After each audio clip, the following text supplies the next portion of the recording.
जयति जगति मायां यस्य कायाधवस्ते वचन रचनमेकं केवलं चाकलय्य द्रौपदीमपि यातु यत्कृपातु ध्रुवोऽयं सकल कुशल पात्रं ब्रह्मपुत्रं नतास्मि।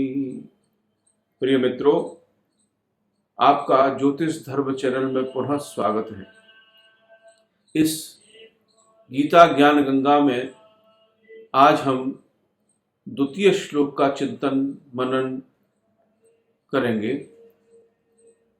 संजय उवाच दृष्ट्वा तु पांडवानीकं व्यूढं दुर्योधनस्तदा आचार्यमुपसंगम्य राजा वचनमब्रवीत्।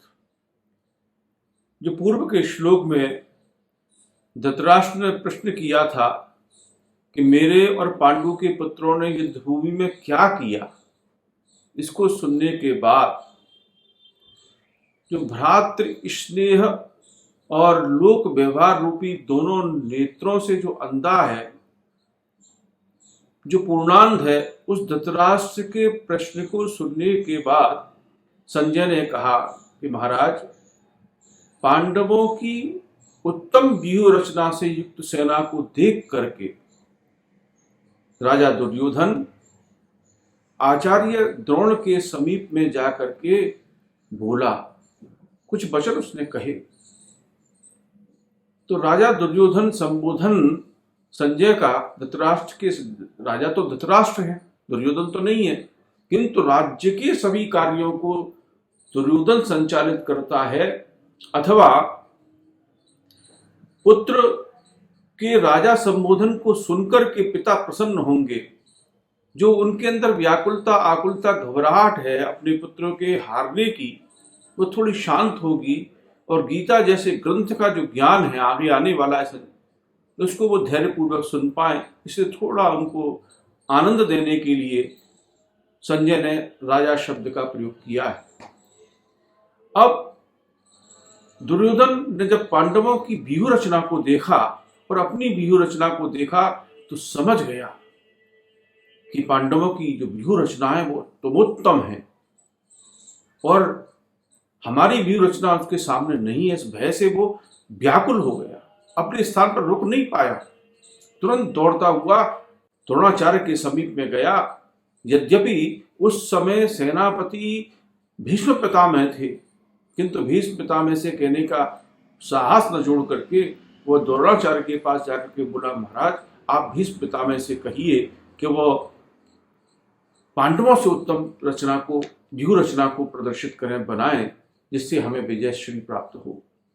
यहाँ दुर्योधन ने गुरु के प्रति श्रद्धा भाव को व्यक्त किया है, यद्यपि उसके अंदर श्रद्धा गुरु के प्रति नहीं है। कुशल राजनीतिज्ञ है, चतुर है, चालाक है।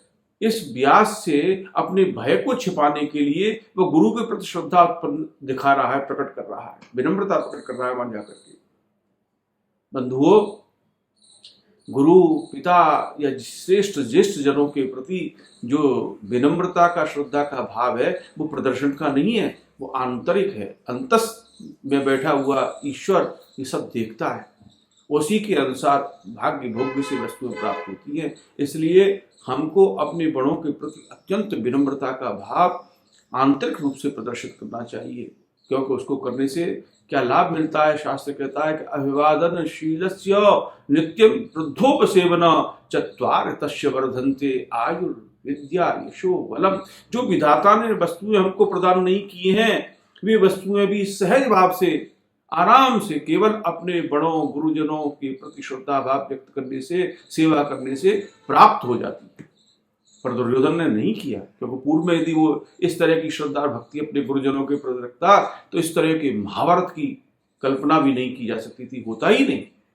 और नहीं की तो ये जो चार वस्तुएं जो भाग्य से भी मिली थी वो भी क्षीण कर गया, आयु, विद्या, यश, बल सब। तो उसको प्रदर्शन करने के लिए, अपने भय को छिपाने के लिए दुर्योधन ने इस तरीके का व्यवहार किया और वो द्रोणाचार्य के समीप में गया। और यहां उन्होंने कहा दुर्योधन वचनमब्रवीत्। यदि व्यास जी दुर्योधन अब्रवीत भी बोलते तब भी वाक्य पूर्ण होता कि दुर्योधन बोला, किंतु वचनम अब्रवीत, घबराहट माने वचन कुछ वचन बोला माने घबराहट में जो बोल रहा है उनका कोई मीनिंग नहीं है, उनका कोई तात्पर्य नहीं है, केवल बोल ही रहा है। इस तरीके का भाव वह प्रदर्शित हो रहा है दुर्योधन का। तो यह द्वितीय पुष्प गीता का आप सभी के श्रवण के लिए उपस्थित है। मित्रों, आप सभी लोग सब्सक्राइब करें मेरे चैनल को और इसको बेल आइकन को भी दबाएं, जिससे ये गीता की सहज जो प्रवाह है वो 4 से 6 मिनट का जो प्रवाह आपके पास निरंतर पहुंचता रहे। आप नित्य इसको सुने, जिससे गीता से हमारा जो कल्याण है वो हो और गीता को हम सरलता और सहजता के साथ अपने दैनंदिन व्यवहारों को करते हुए भी प्राप्त कर सकें, समझ सकें। इससे ये लाभ होगा तो खुद भी लाभ लें और अपने मित्रों को, अपने प्रियजनों को लाभ पहुंचाएं, क्योंकि गीता भगवान का वचन ही है। गीता सुगीता कर्तव्या। धन्यवाद। जय जय श्री राधे।